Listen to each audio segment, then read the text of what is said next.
अस्सलाम वालेकुम रहमतुल्लाहि व बरकातुहू। इत्तेहाद न्यूज में आप सभी का खैर मकदम है। T20 का फाइनल हुआ और भारत ने फाइनल मैच जीत लिया। भारत ने न्यूजीलैंड को 96 रनों से हराया।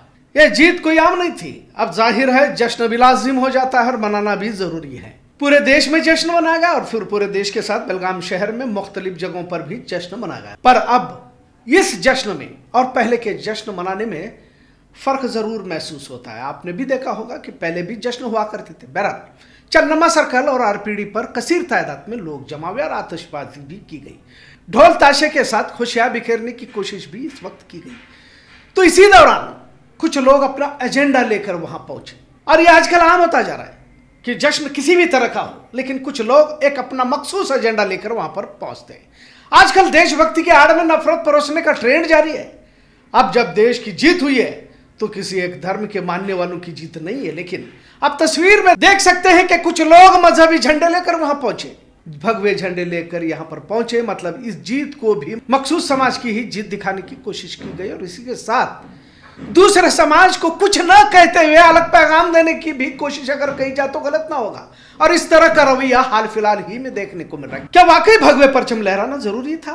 और इन भगवे परचमों को लहराने के लिए कुछ तिरंगे झंडे भी यहाँ पर लहराए गए। तिरंगे झंडे को तो समझ सकते हैं, लेकिन मजहबी झंडों को सही ठहराने के लिए क्या ये तिरंगे झंडे लाए गए थे? क्योंकि तिरंगा झंडों पर जो भी इस तरह की विचारधारा रखते हैं तो इन्होंने तो पिछले 50 सालों में इन्होंने अपने दफ्तर पर नहीं लहराए थे। बहरहाल आज के इस जश्न को किसी और पस मंजर में भी देखना जरूरी हो जाता है, जहां पूरा देश जश्न मनाना चाहता है और मनाया भी गया, लेकिन इसमें भी दरारों को कायम करने की कोशिश की गई। खासकर नौजवान नस्ल अब नफरती गिरोह का लुक में तर बनते जा रहा है। चन्नमा सर्कल में, जो बेलगाम शहर का मरकजी सर्कल है, और यहाँ पर अक्सर आप बड़े पैमाने पर प्रोटेस्ट हो, जश्न हो, जो भी है मनाए जाते हैं।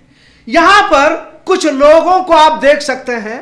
आपको एक बार फिर हम वीडियो दिखाएंगे कि यहां पर हिंदू राष्ट्र के नारे लगाए गए और आप स्क्रीन पर इसे देख रहे हैं। कल के जश्न की तस्वीर से ऐसा लग रहा था कि कुछ लोग जानबूझकर हंगामा खड़ा करना चाहते हैं। बहरहाल पुलिस ने वक्त पर ही कार्रवाई कर भीड़ को अहम चौराहों से खाली किया। भारत वैसे भी क्रिकेट में अब वर्ल्ड चैंपियन तो है ही, अलग से बोलने की जरूरत नहीं है। धीरे धीरे क्रिकेट का वो क्रेज जो पहले देखा जाता था वैसा नहीं रहा, ऐसा भी कुछ लोगों की राय है और ये सच भी है। लेकिन नौजवानों में क्रिकेट को लेकर दिलचस्पी आज भी है, इसका इनकार नहीं किया जा सकता।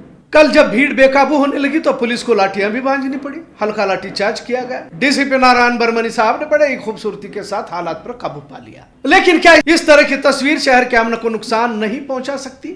इस तरह का सवाल भी जहन में आना लाज़िम हो जाता है। आजकल कोई भी जश्न जुलूस तनाव का जरिया बनता जा रहा है। एक और इत्तला के मुताबिक अनगोल में भी जानबूझकर रमजान के कमान पर जश्न के पटाखे फेंकने की वारदात पेश आई की खबर हासिल हुई। बहस हाथापाई तक पहुंचने की भी इत्तला हासिल हुई है। आखिर इस तरह जश्न को भी नफरती एजेंडा चलाने के लिए क्यों इस्तेमाल किया जा रहा है? और यकीनन कुछ मुट्ठी भर लोग होते हैं जो इस तरह नफरती एजेंडे के साथ पहुंचते हैं, वरना तो भारत देश की कामयाबी के लिए किसी मजहबी झंडों की जरूरत नहीं है। पर यहाँ पर भगवे परचम, हिंदू राष्ट्र के नारों का मतलब बिल्कुल साफ हो जाता है कि किसी और नियत से कुछ लोग यहाँ पर आए थे। कैसे सोशल मीडिया पर ईरान, इसराइल, अमेरिका जंग को लेकर बहुत कुछ गलत खबरें और मजहबी नारे लगाए जा रहे हैं। सोशल मीडिया का इस्तेमाल बजाय नफरत फैलाने के अमन एकता को कायम करने के लिए होना चाहिए था। पर फिरका परस्त तंजीमें, IT सेल कोई भी मौका नहीं छोड़ते कि मजहबी ध्रुवीकरण होने का। पर सवाल उनसे पूछने के अमन, भाईचारा, एकता का पैगाम देने वालों से ही पूछा जाता है। बांग्लादेश के हिंदुओं पर जुल्म अत्याचार को लेकर बेलगाम में एहतजाज प्रोटेस्ट हो सकते हैं।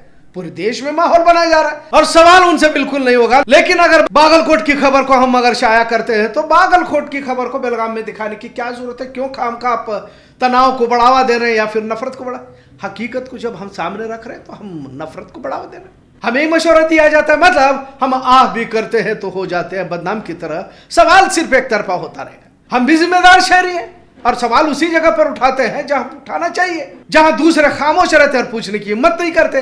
पर हमारा सवाल पूछना कुछ लोगों को ठीक नहीं लगता।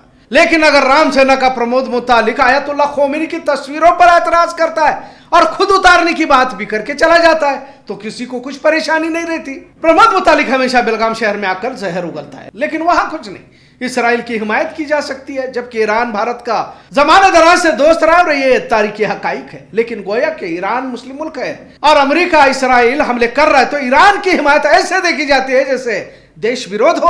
बहरहाल क्रिकेट मैच की जीत अब अलग पस मंजर में पेश किया जा रहा है। हुकूमत से, इंतजामिया से गुजारिश करते हैं कि जो भी शख्स फिर किसी भी धर्म, जात पात, भाषा से ताल्लुक रखता हो, देश की, शहर की एकता, अखंडता, भाईचारे को नुकसान पहुंचाने की कोशिश करेगा, कार्रवाई की जाए।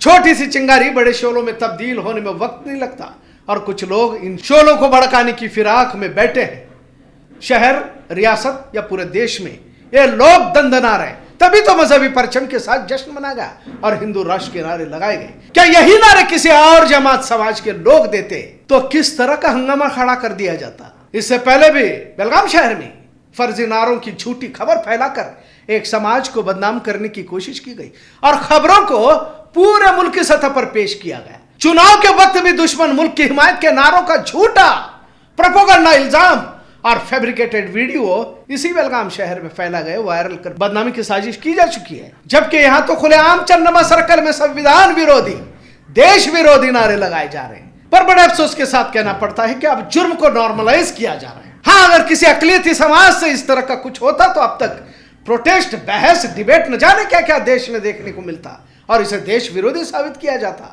देश, शहर, रियासत अमन के माहौल में ही तरक्की कर सकते हैं। फिलहाल जंग का माहौल है, महंगाई बढ़ रही है, पेट्रोल, डीजल, तेल के दाम बढ़ चुके हैं, विदेशों में काम करने वाले भारतीयों की नौकरी पर तक खतरा मंडरा रहा है। ईरान, इसराइल, अमेरिका जंग का गहरा असर भारत पर भी होने वाला है और हो रहा है। और जब महंगाई अपने उरूज पर पहुंचेगी तो सत्ता से सवाल पूछे जा सकते हैं। लिहाजा हिंदू मुस्लिम फॉर्मूले के जरिए लोगों की दिशाभूल की जा सकती है और इसी तरह हुड़दंग, रैलियां, हंगामा और इसी के आड़ में नफरत परोसने का काम अंजाम दिया जा रहा है। अब बेलगाम भी इससे अछूता नहीं है। कर्नाटक में कांग्रेस की हुकूमत है और इस हुकूमत को मुस्लिम हिमायती बताकर लोगों की ज़हनियत को बदजन भी किया जा रहा है। वरना तो क्रिकेट के जश्न में मजहबी झंडों का क्या काम।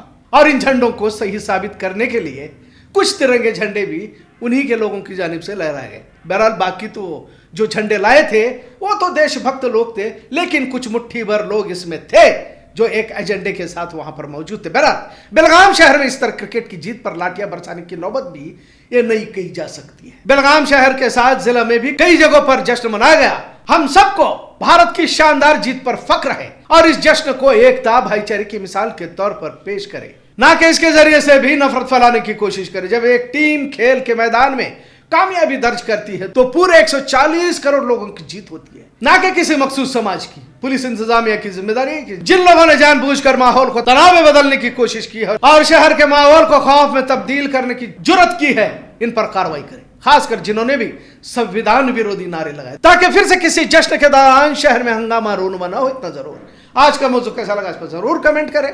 इत्तेहाद देखने के लिए शुक्रिया। अल्लाह हाफिज।